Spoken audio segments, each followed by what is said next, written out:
Yang pertama, kita akan membahas seputar desain. Desain Samsung Galaxy J5 ini masih sama kayak smartphone Samsung lain, yaitu mengusung desain candy bar dengan lengkungan di tiap sudutnya. Bodinya terbuat dari bahan plastik polikarbonat yang terlihat makin elegan karena ada bezel chrome di sekelilingnya. Oh iya guys, build quality Samsung Galaxy J5 ini cukup solid loh, dan gak licin juga saat dipegang. Urusan layar, Samsung Galaxy J5 ini udah pastilah jagoan. Warnanya tajam dan hidup banget. Semua itu berkat layar Super AMOLED dengan resolusi HD 720p yang punya kerapatan 294 pixel per inch. Layarnya juga cukup responsif. Scrolling antara halaman menunya juga smooth banget nih. Ya, karena Samsung Galaxy J5 ini udah pakai sistem operasi Android Lollipop terbaru.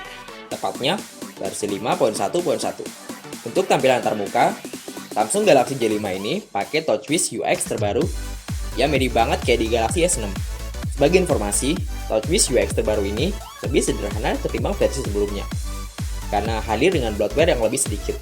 Ada juga aplikasi eksklusif Samsung yang bernama Smart Manager.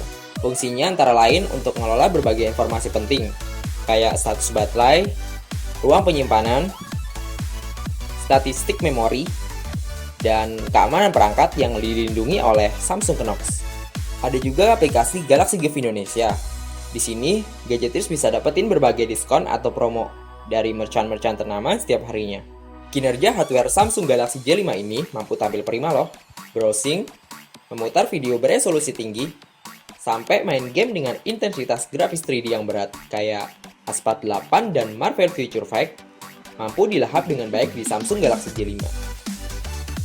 Kalau udah gitu, hampir nggak ada tugas yang nggak dapat dituntaskan dengan baik oleh kombinasi prosesor quad-core Qualcomm Snapdragon 410 yang berteknologi 64-bit, mesin grafis GPU Adreno 306, dan RAM 1,5 GB. Buat nyimpan berbagai file, Samsung Galaxy J5 ini punya internal berkapasitas 8 GB. Sekitar 3,4 GB sudah terpakai oleh sistem. Jadi, masih sisa 4,3 GB-an yang bisa Gadgetirs pakai. Gadgetirs nggak perlu takut kehilangan momen, soalnya kamera Samsung Galaxy J5 ini bisa diakses langsung dengan klik 2 kali di tombol home-nya. Meskipun smartphone-nya lagi dikunci, kurang dari sedetik, kameranya udah siap buat motret. Kamera Samsung Galaxy J5 ini juga punya mode Pro, di mana Gadgetirs bisa mengatur ISO, white balance, dan exposure secara manual. Gimana dengan kamera depan?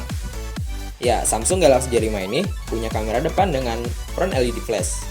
Kamera depannya sendiri beresolusi 5 megapiksel. Pokoknya, terasa banget kalau punya HP dengan flash di kamera depan. Fotonya jadi lebih bagus karena nggak kekurangan cahaya. Ada juga fitur keren bernama Palm Selfie. Kamera depan Galaxy J5 ini bisa motret sendiri. Caranya, tinggal tunjukin telapak tanganmu dan arahkan ke kamera. Lalu akan muncul timer sekitar 1 detik, dan kamera akan otomatis mengambil foto selfie-mu.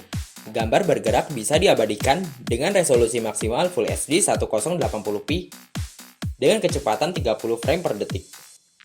Kualitas speaker di belakang bodinya juga cukup bagus kok, kalau buat dengerin musik bareng-bareng, bahkan di luar ruangan sekalipun.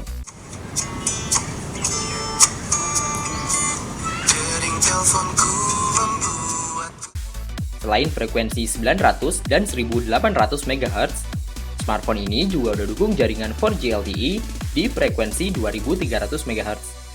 Itu mengapa Samsung Galaxy J5 yang beredar di Jabodetabek ini dibanding dengan kartu perdana Bolt 4G LTE.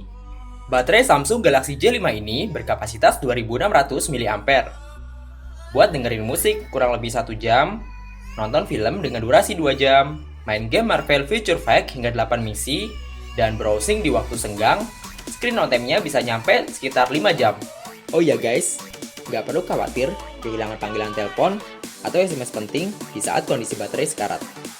Tinggal aktifin aja fitur Ultra Power Saving Mode yang secara otomatis mengurangi konsumsi baterai dengan menutup semua fitur, hingga hanya menyisakan telepon, SMS, browser default Android, dan beberapa aplikasi lain yang kita pilih. Oke Gadgetirs, itu dia reviewnya. Saya Arya dari Gadget Gaul undur diri.